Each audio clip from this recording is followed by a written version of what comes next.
Good morning. Please rise in body or spirit and join in singing our opening hymn, number 338, I Seek the Spirit of a Child.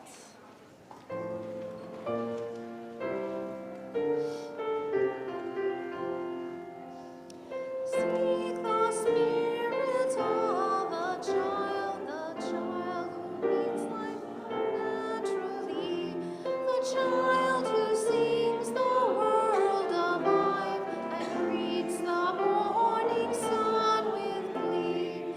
Children are really yours. May I see joy give to our heart. I seek the freedom of a child who loves instinctively, who lights our day with just a smile and shines that light all we see. Children are really yours. May I see hopes and give to our tears. Seek the wonder of a child who sees delightfully. Now clouds in cloud, now golden sun, imaginations true and free. Children beyond all lies. May I see it's a gift to our hearts. Be seated.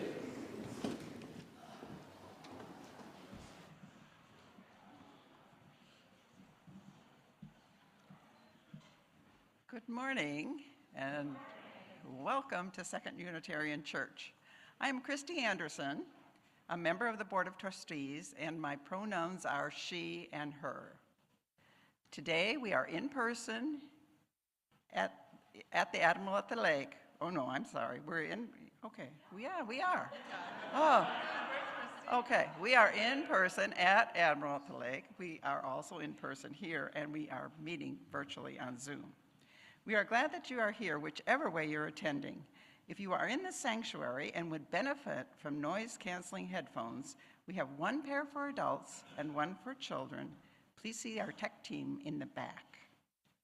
As we navigate varying needs for health and wellness, particularly related to COVID and now flu, we welcome you to wear a mask. We have masks available at the table as you enter the building. We especially welcome newcomers and visitors this morning. Finding a new community and making new connections can be challenging. Please know that we're excited to have you here, and we look forward to getting to know you. Coffee hour is a great place to get to know people. Not sure what to say? The Drum Allies group has come up with a question each week to spark conversation. You can find the question posted on the coffee hour table. Friends, we want to remind everyone that the sounds of children are welcome in our service. Our worship today is led by Reverend Jason Lydon, along with Marcia Bailey Ashley as worship associate.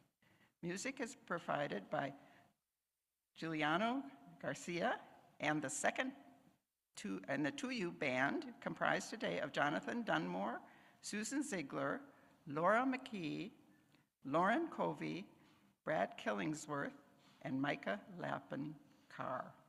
Our time together requires a large group of people who make possible the worship, the religious education, the music, and the technical production. Thank you.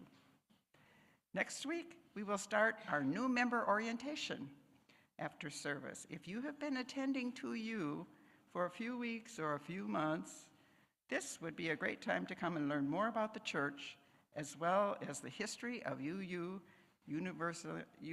Universalism. Please see Judy Corbet after the service for details. Due to the challenges of our printer and a budget decision by the Finance Committee, we will be printing the liturgy every week for you with the QR code instead of the larger order of service. There are many announcements in the larger order of service, and we encourage you to bring your phone home and open that at home and see what's happening here at our church. All unison texts will be displayed on the screen. As we greet our neighbor this morning, let's do it by offering a high five. This is the time to take a moment and greet your neighbor.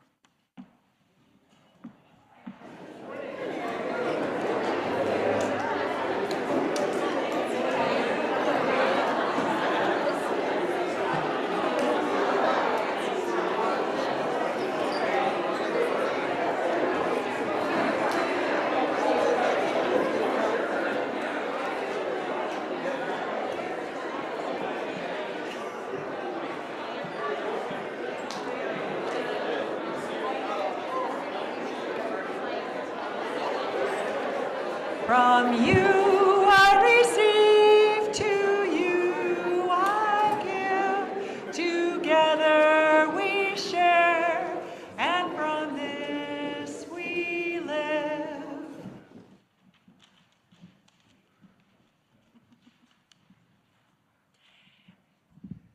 Welcome.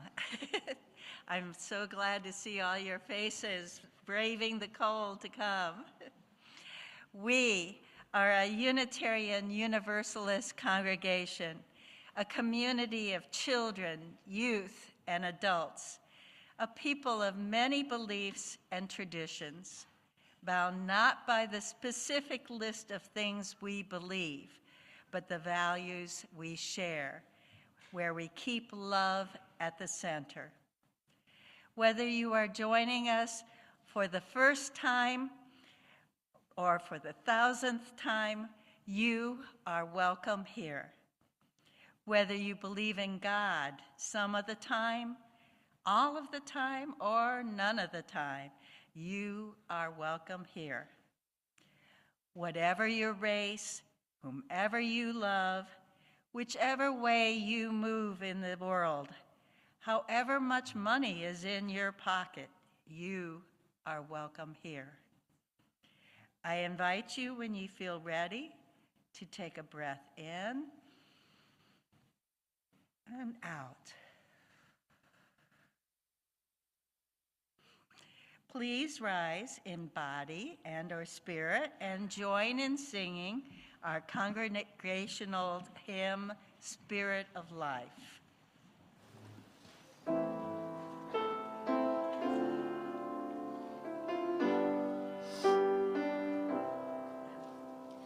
Spirit of life, come unto me.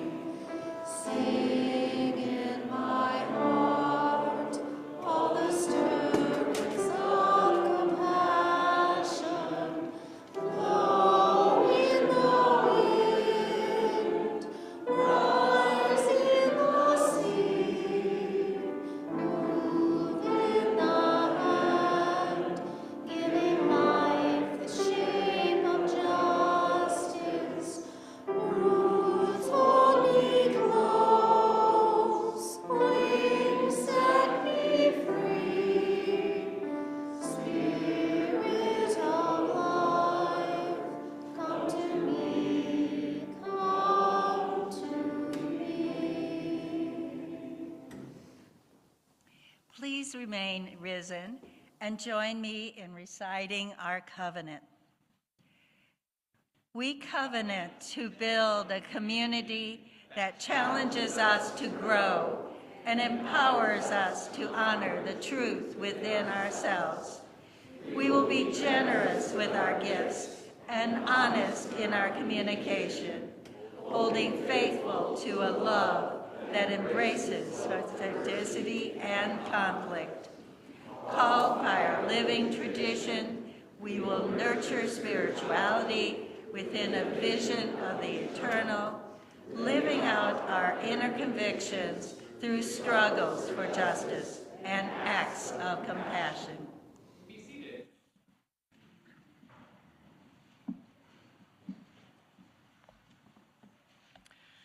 In just a moment, Zella here in the sanctuary and Harris at the Admiral will light our chalices, the symbol of our faith. And we light our chalices this morning with words from the Reverend Dr. Martin Luther King Jr. as we reflect this morning on what power means. He says, "Power without love is reckless and abusive, and love without power is sentimental and anemic." Let us reflect on his words together this morning. In our band.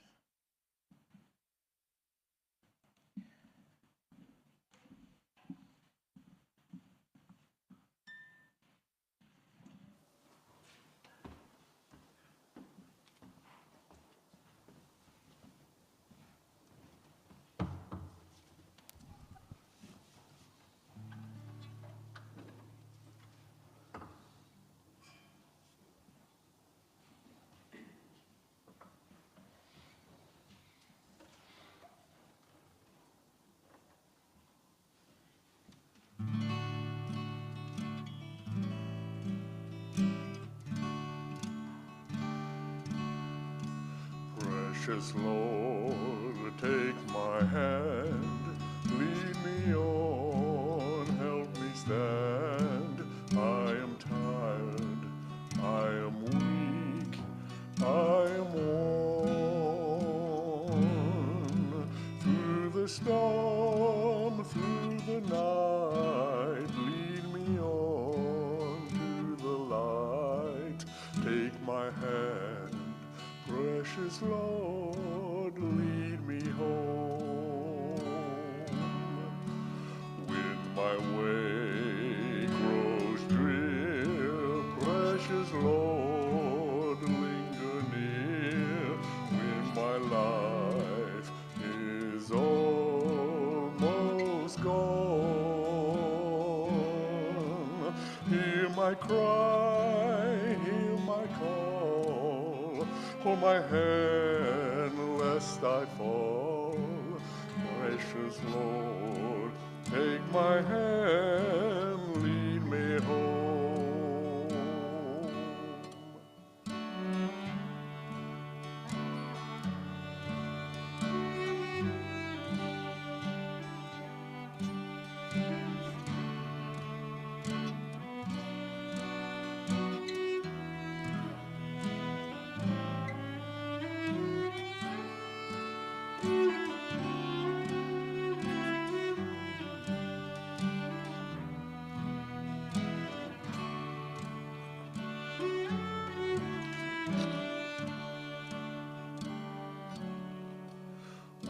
The darkness appears and the night draws near and the day is past and gone.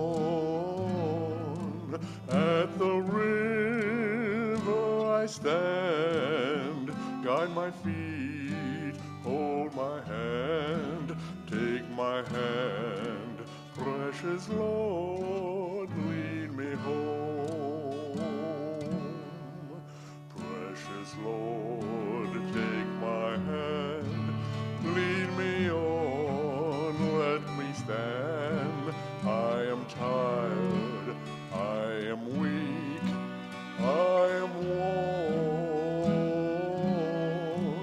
Through the storm, through the night, lead me on to the light. Take my hand, precious Lord, lead me home.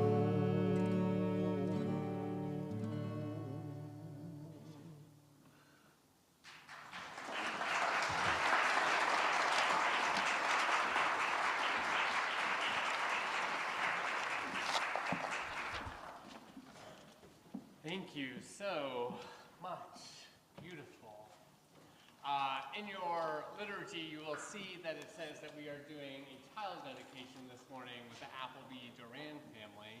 due to illness in their family, we will not be doing so this morning, but look forward to celebrating a new baby in some other Sunday soon to come. So now, am I not plugged in or turned on?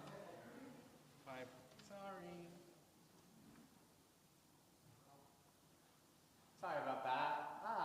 That's much better. So sorry. So for folks who are on Zoom, we are not doing the Appleby Duran baby dedication this morning as they are navigating illness in their family, and so we will do so another Sunday.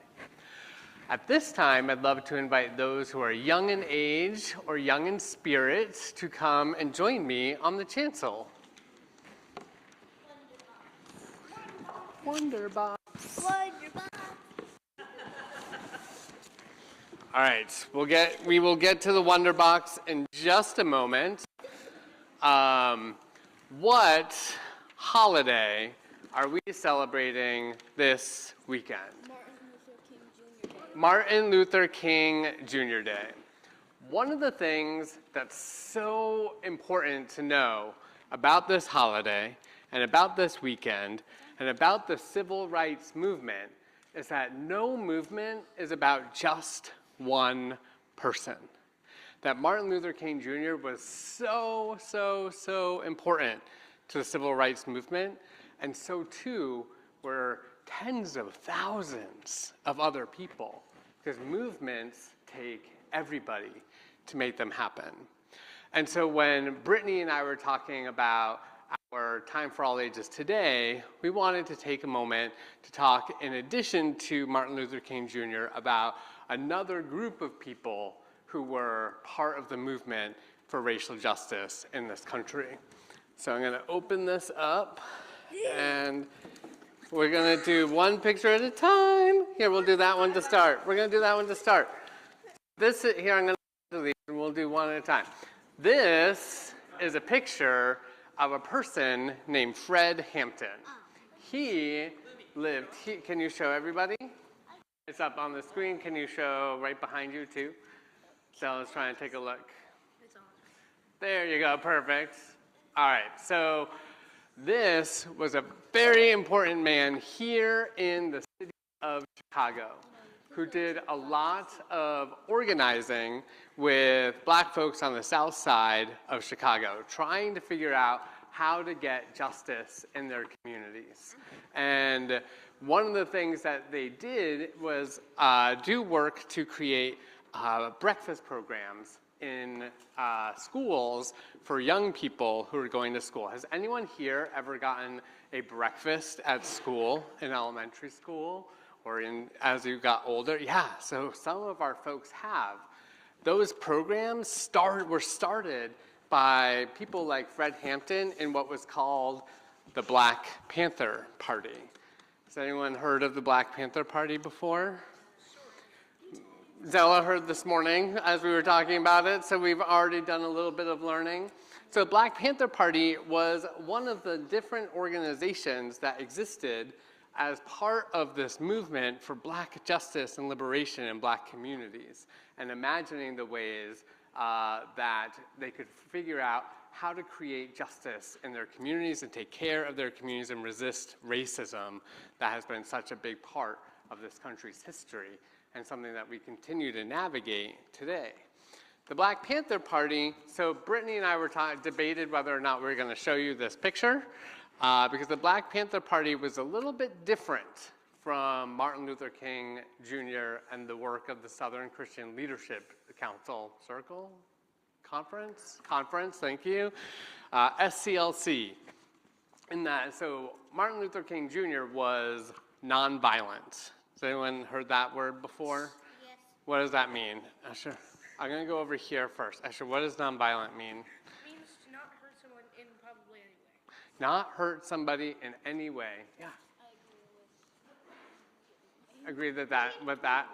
And Zella, were you going to add anything? No, that pretty much sums it up. It sums it up. And so Martin Luther King Jr. learned a lot about nonviolence from the freedom movement in India. There was this word called satyagraha, which means love force, which was this idea that you love your enemy as much as possible so that you can create a different world through love and nonviolence. That was not how everybody thought change could happen. There were folks who believed that there was a need to defend themselves and sometimes use violence in order to do that. And the Black Panther Party was an organization that did believe that. And so they used tactics that maybe we wouldn't use, that maybe you wouldn't use in your family, that maybe we wouldn't always use, but that we think about the ways that people use different tactics at different times in history to go about making change. And so the Black Panther Party was a little bit different. And so that is a little bit of history about this Black freedom movement that we are celebrating the history of today with Martin Luther King Jr. And so I hope that in school and elsewhere that you get to spend time this weekend thinking about the work that Dr. King and so many others have been fighting for to create racial justice in our society. And with that, let us all join together and sing our children off to class.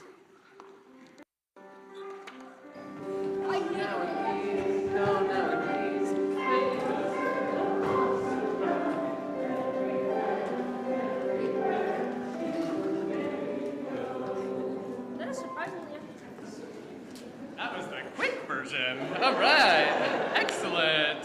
Moving right along. I hope they're rushing out the doors. Excellent. Well, I like to remind us week after week that every year we make a pledge as members of this congregation, a pledge to support the ministry of this, our church.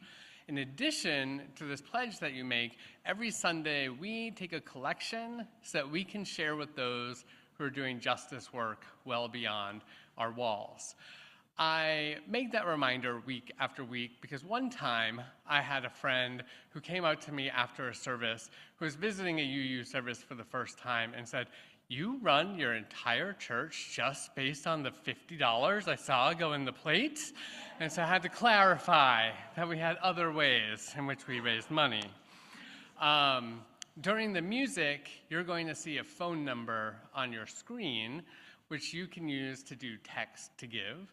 And then those who are gathered here in the sanctuary, you will see a plate being passed around momentarily into which you can put your change, your cash, and your checks. For the month of January, we are sharing our plate with One Northside, an organization you heard a bit about the first Sunday of the month. And I just want to remind you that they're a grassroots community organization based on the north side of Chicago, struggling for justice, particularly around economic justice and housing justice for our city. And so I invite you to think about them as you're giving this morning.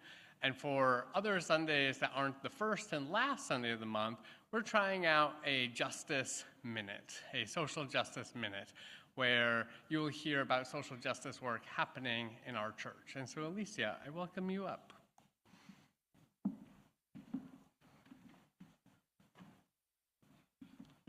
Good morning. Welcome to our new Social Justice Minute that aims to highlight our social justice efforts and how you can get involved. Today, you can join us in the loft from 1 to 4 p.m., where a group I'm working with will be making large signs for an overpass protest that we are planning for next Friday, January 23rd, to bring attention to the terror ICE is causing in our communities. Tomorrow night is the third Monday, so you can join 2U folks working with the Chicago Community Jail Support to provide resources and support to people just getting out of jail. On Sunday, February 1st, you can join us here in the Palmer Room at 1 p.m. to help us pack sack lunches for the night ministry bus that goes out into the communities to provide health care. And all month long, we are collecting donations of new underwear for children and adults of all sizes. You can find the donation bin in the Palmer Room near the elevator. Each month we'll be doing a different kind of donation only for that item. So this month we're only accepting new underwear. To find out more about these and other social justice efforts at 2U, please find the Social Justice Monthly Calendar in the Palmer Room under the donation box, which lists 2U-led social justice activities and contact information. You are also always invited to join the social justice table discussions that happen right here in the sanctuary at 11:45 today and on most Sundays. And lastly, I want to let you know that Sue Yapa, our previous house guest here at the church, who has been in ICE detention since October, has decided to self-deport back to Honduras due to the unbearable conditions of her confinement. The sanctuary support team is heartbroken, but working to help her return safely and exploring options for how we can continue to provide her with support. Thank you.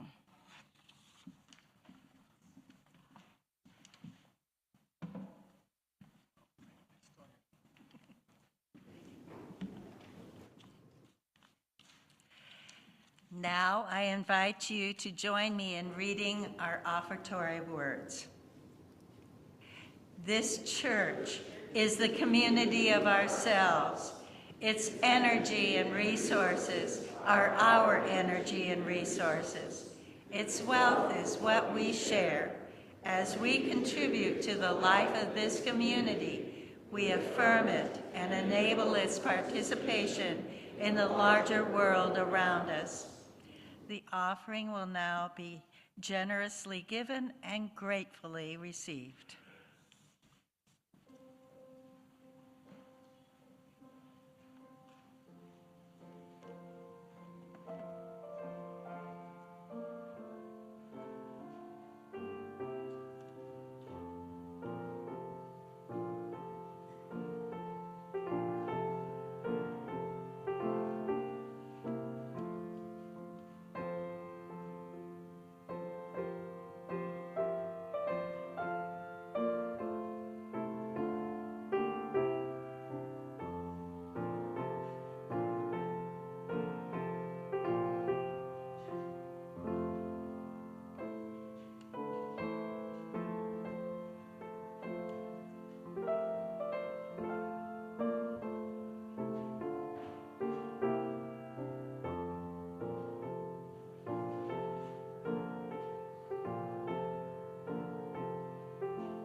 So on this past Friday, I had the honor of offering a prayer as part of the city's 40th annual Martin Luther King Jr. Interfaith Breakfast organized by the mayor. And I want to share the prayer this morning with you that I shared that day. Let us begin by breathing together. Feel your belly rise and fall. Feel your back against your chair. Feel your feet upon the floor. Imagine roots reaching down to the earth, connecting you to everyone here and to all that exists. Allow the spirit of gratitude to wash over you, feeling grateful for the breath in your lungs, the beauty of this earth, and the strength of our community gathered this morning. May we be thankful for all those who came before us, our ancestors, both chosen and of blood, those who made a way out of no way, those who lived lives of examples, visionaries like Dr. King, Fred Hampton, Marsha P. Johnson, Fannie Lou Hamer, and so many others. These spirits burn brightly within us. Loving divine God of many names, Spirit that moves in and around us, we gather not only with profound gratitude, but with deep lament. We lament the generations of white supremacy that have shaped this nation: genocide, slavery, police departments, and immigration enforcement. We know that the devastation on our streets today is not new. It is the current manifestation of harm that's been going on for hundreds of years. We lament the fear so many are living in at this moment. So many fearing the long-reaching arms of ICE, those fearing the heartbreaking violence caused by guns, those scared of losing their health care, and transgender people whose very right to exist is being challenged. Infinite love, we do not only cry, we proclaim, we commit, and we act. May we have the strength to always speak truth to power. May we have the determination to resist racist attacks in all forms. May we act in solidarity with all people experiencing suppression, knowing that we will be free. We will indeed be free when all are free from repression, state and intimate violence, detention, and all that which denies the flourishing of life. As we each pray in our own way, connecting to the ultimate truth most right for us, may we pray in the name of all that is holy, just, and loving. And the people say, Amen.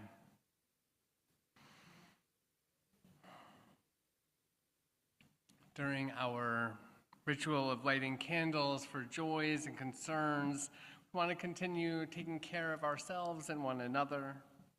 In the 2U sanctuary, you are invited to come forward and light a candle in just a moment. And as you end your time of contemplation and candle lighting, I invite you to use the hand sanitizer that's available. For those at the Admiral, I invite you to come forward and take a pebble from one bowl, holding it tightly in your hand and knowing your joys and sorrows to be shared by this community. Let it go lightly into the other bowl. And for those of us on Zoom, I invite you to join in by sharing your joys and concerns in our chat window.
We hold all of these, our shared joys, celebrations, concerns, and sorrows close to our hearts. Marcia, would you lead us in our responsive reading, please?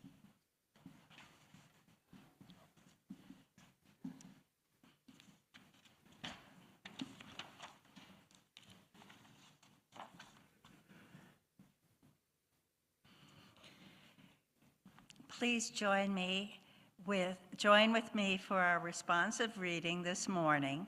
The words come from James Baldwin's "For Nothing is Fixed." I will read the words in bold. You will read the words in italics. For nothing is fixed. Forever and forever and forever. It is not fixed. The earth is always shifting. The light is always changing. The sea does not cease to grind down rock.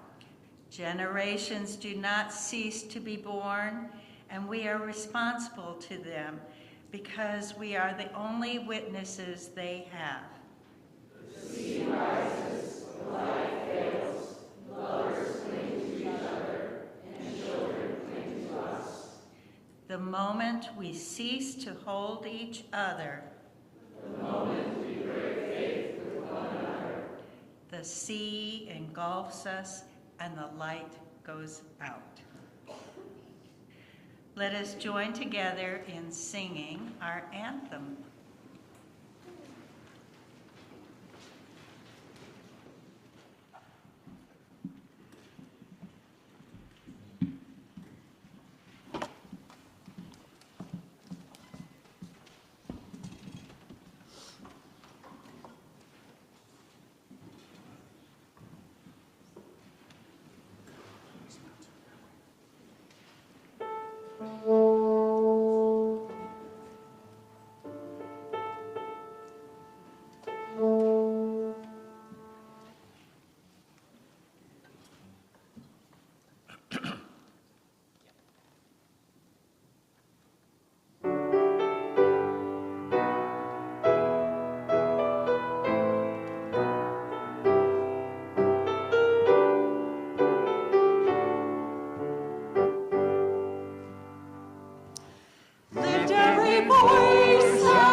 We have come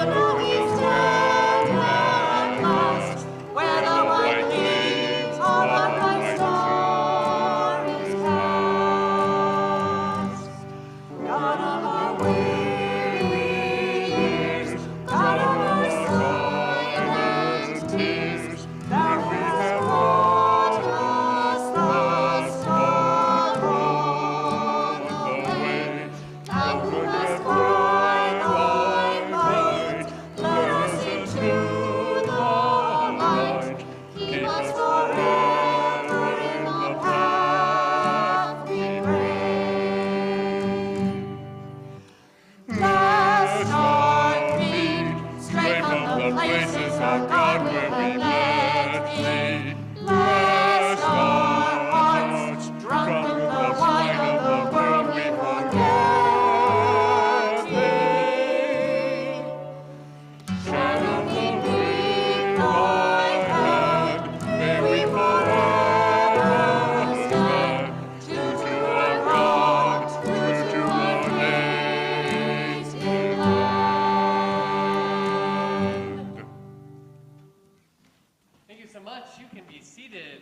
Appreciate you, band, in leading us.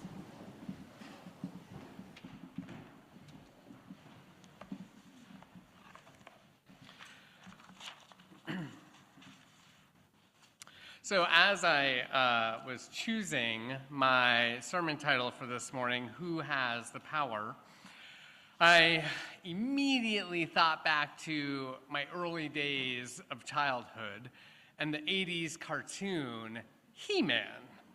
For the main character, Prince Adam, to become the hero He-Man, he had to hold the sword tightly in his hand, raising it over his head and proclaim proudly, "By the power of Grayskull, I have the power." You don't remember it as well as I do. Disappointing. It's all right. It's all right. Moving on. He-Man.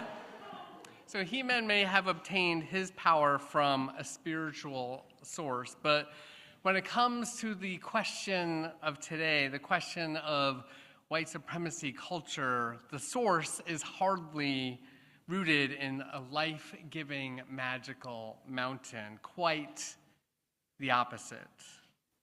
Now, I understand that the term white supremacy culture is not one that everyone in our congregation understands in the same way or sees it the same. And for a very long time, white supremacy as a term referred solely to people in white hoods, people burning down churches, people raising up Confederate flags and defending chattel slavery. The term racism, for many people, became insufficient for describing the full reality, not just of American systems of oppression, but for the domination of whiteness around the world. We can see this in the forms of settler colonialism and wars in the Middle East, Southeast Asia, Latin America. We can see the system so clearly right now with the violence ICE is perpetrating around the country, targeting brown people as well as black people. The courts, our courts even affirm this practice of racial profiling. White supremacy culture as a phrase was popularized after activist, educator Tema Okune's article, The Characteristics of White Supremacy Culture. She created a far from perfect tool, an assessment of it that she recognizes herself, and yet it is a tool looking at how whiteness has permeated our culture. Nonetheless, and impacting not only white people, but black and indigenous people of color communities as well. And for those who are needing a reminder, BIPOC stands for, as I said, Black, Indigenous, People of Color, a history of that language change from just person of color to such. That's a conversation for another time. In her original article, Okune detailed 15 characteristics of white supremacy. I'm not going to go through them all, but here are a few. Perfectionism, only one right way, fear of open conflict, and individualism. Okune is not suggesting that only white individuals embody these characteristics. Instead, she's saying that these characteristics are so deeply embedded in our society that it takes sustained collective practice to work against them. So after nearly 25 years of this article being used by countless people and organizations, Akun created an interactive website that's essentially a virtual book. The original 8-page reflection is now a 25-page detailed article going in depth with each of the characteristics she originally listed in her 1999 article. The website URL is whitesupremacyculture.info. Over this Martin Luther King Jr. weekend, I hope that you might take some time to look at that extensive resource that she put together. This is not in any way meant to shame anyone. As Akun states, this resource is not to be weaponized in any situation. Rather, it's a tool for discussion, potentially hard conversations, and hopefully it facilitates opportunities for shared learning and transformation. As you read this tool, I wonder if you might see characteristics playing out in your job, your community, or even in your church. The presence of these characteristics does not diminish the blessings offered to you by any of these institutions. Instead, an honest assessment opens the door to new ways of being with one another, creating authentically anti-racist, multicultural spaces that celebrate the fullness of human existence. For me, my learning about white supremacy culture came in Unitarian Universalist spaces. It was the UU youth movement in the late 90s and early 2000s that opened the doors for me to understand structural oppression in new ways and ground that understanding spiritually. How could I affirm the inherent worth and dignity of each person if I wasn't engaged in efforts to dismantle the oppression that denied people access to life? I was grateful to attend a training of trainers to facilitate anti-racism workshops with UU youth and young adults, and over time with adults as well. These workshops were designed to not only strengthen young people's knowledge, but to deepen their commitment to transforming both our faith and the world that our faith exists in. We took great pride in the stories of our religious ancestors who fought back against chattel slavery, who participated in the civil rights movement, and who housed Central American asylum seekers in their church buildings in the 80s. There was so much to be proud of. Through these trainings, we also learned another part of the story. We learned about the failings of our religious leadership and the ways our faith did not always live up to the promise we made for racial justice. I remember learning about what was called the Black Empowerment controversy. This was a story of how our faith did not support Black organizing within Unitarian Universalism in the late 1960s and early 1970s.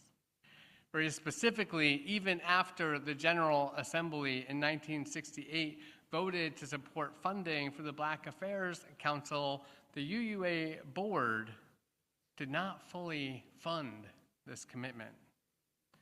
Not only did they fail to fulfill the commitment, they also required the General Assembly to vote on specific support for the Black Affairs Council each year, something not required for any other UU group. In 1969, when the Black Affairs Council was not fully funded, nearly every Black member of the General Assembly walked out of the General Assembly along with hundreds of white anti-racist allies. The funding controversy was never truly resolved.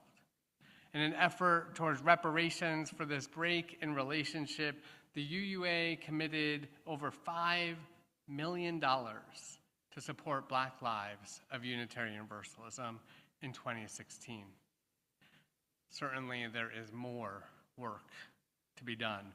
With intentional relationship building, with healing and truth-telling, there's greater possibility. As a young adult, we learned about the so-called Black empowerment controversy and how it elicited anger within me towards the faith that I loved so much. And it also taught me about resilience. While many Black leaders did not return to Unitarian Universalism in the 1970s, I was surrounded by UUs of color engaged in anti-racist organizing. The theology of Unitarian Universalism would never belong to white people alone. The theology of Unitarian Universalism has transformative impacts across racial identity. There is a saving message here, a message that saved my life. And even with an acknowledgement of the times we fail, trying again and trying again, that is what covenantal religion is about. This might feel like a lot to hold this morning. So I want you to take a moment to be in touch with your body. What are you feeling? Where can you feel it in your body? Breathe into it. Your feelings are okay, whatever they might be. In the late 90s, Unitarian Universalist religious professionals of color created an organization for collegial care. They called the organization DRUM, Diverse and Revolutionary Unitarian Universalist Multicultural Ministries. Quickly, it became clear that the organization couldn't be for religious professionals alone. A space was needed for all UUs of color at all different levels of our faith.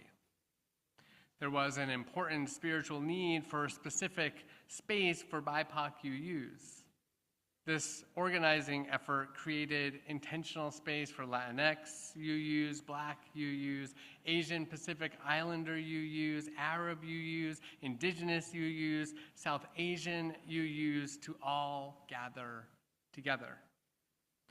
This group of UUs created shared worship experience, explored the unique ways that UUs of color experience UU theology, and fostered intergenerational space for healing and community building. In 2003, when I worked at the UUA, immediately following my incarceration, I was responsible for providing staff support to the DRUM Youth and Young Adult Caucus. It was decided that in addition to a specific space for youth and young adults of color, there would be an accountable space created for white youth and young adults. A conference was held in New York City, understanding that there were specific needs for BIPOC UUs and white UUs. The conference happened at two different churches, with intentionally created time for shared worship and learning space. It was not about creating segregation. It was about acknowledging that there are specific needs that are best met at times when people are apart, allowing for learning and reflecting without harming one another. Too often, white people learn at the expense of Black, Indigenous people of color. Too often, white people think the only solution to racism is simply to share space with Black and brown people. Ryland Rich, intern minister at Third Unitarian and member here at 2U, was talking with me just last week about how proximity does not equal justice. As one of the white young people involved in the conference, I came to learn that processing the reality white culture creates is not about making me feel guilty or make me feel better simply because I had friends of color. Talking honestly about racism was not meant to point fingers at me, and yet I struggled with shame and guilt. It was important that I process those feelings in a spiritually rooted way with those who shared my experience and not rely on UUs of color to take care of me and tell me, Jason, you're a good white person. My presumed goodness as a white person is not the point. I could do all the support work I was called to do for youth and young adults of color, and that still would not bring an immediate end to the ways white supremacy culture played out in the UUA, and certainly not in the world the UUA is a part of. It was my responsibility to free myself from guilt, free myself from shame, and embrace solidarity. Because solidarity is an act of faith. Solidarity is an expression of universalism, remembering that what impacts one impacts us all. One of the tools that we use in anti-racism workshops involved a 9-quadrant grid. On the left side, the boxes were labeled interpersonal, institutional, and cultural. Across the top, the boxes were labeled power over people of color, power to privilege white people, and power to destroy us all. It is often easiest to see that first quadrant in the grid, racist ways people behave that harm Black, Indigenous people of color. It is often assumed that this is the only form of racism that there still is. There are times, though, when we can also, hopefully at least, see the quadrant below. Kwame Ture, who you may know as Stokely Carmichael, wrote in a 1966 essay, "When white terrorists bomb a Black church and kill 5 children, that is an act of individual racism. But when in that same city, Birmingham, Alabama, 500 Black babies die each year because of the lack of proper food, shelter, and medical facilities, that is a function of institutional racism. Institutional power to harm people of color. It permeates our society. I would encourage you to make the 9-quadrant grid for yourself to consider. Maybe you even want to make the grid on the back of the paper you received this morning. Look at our country, our city, our neighborhood, our church. What do you see? Can you fill out each quadrant? And if not, which ones are harder to fill out? Which ones are easier? Can you see this as a spiritual practice? Uncovering hard truths, living free from guilt, transforming personal pain into healing and action. These can ground our anti-racism work in our spiritual lives. And so I want to close with the words of Unitarian Universalist minister Reverend Mark Morrison Reed. The central task of the religious community is to unveil the bonds that bind each to all. There is a connectedness, a relationship discovered amid the particulars of our own lives and the lives of others. Once felt, it inspires us to act for justice. It is the church that assures us that we are not struggling for justice on our own. but as members of a larger community. The religious community is essential, for alone our vision is too narrow to see all that must be seen, and our strength too limited to do all that must be done. Together, our vision widens and our strength is renewed. Let it be so, and amen. I want to invite you to rise in body and spirit and join in singing our closing hymn, number 348, Guide My Feet.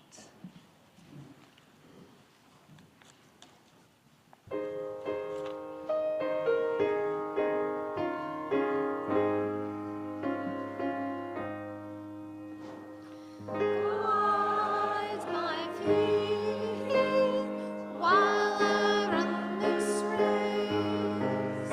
Guide my feet while I run this race.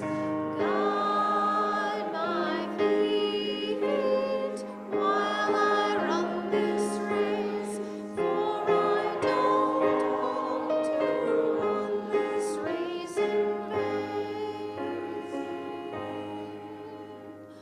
Hold my hand while I run this race.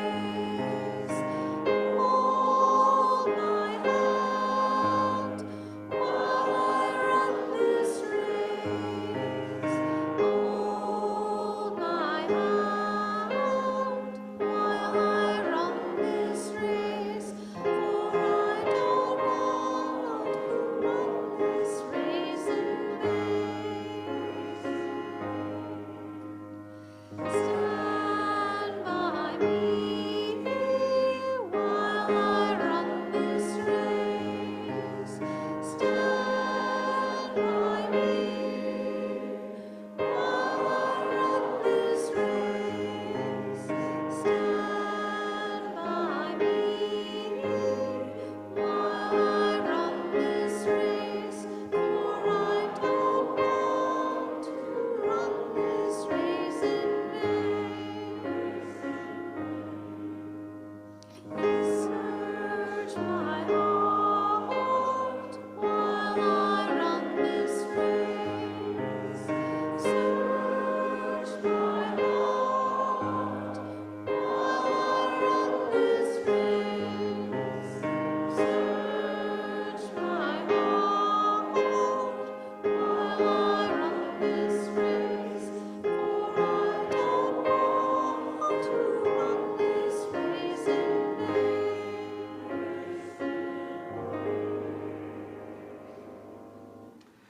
As we come to the close of our service, Marcia will extinguish our chalice, even as we keep the light of our faith alive and bright within us. And I invite you to rest your hands upon your heart or clasp hands with those you're sharing life with. And hear these words from Unitarian Universalist minister and anti-racism organizer, the Reverend Mel Hoover. We can dare to face ourselves in our entirety, to understand our pain, to feel the tears, to listen to our frustration and confusion, and to discover new capacities, new capabilities that will empower and transform us. Thank you, my friends, and go in peace.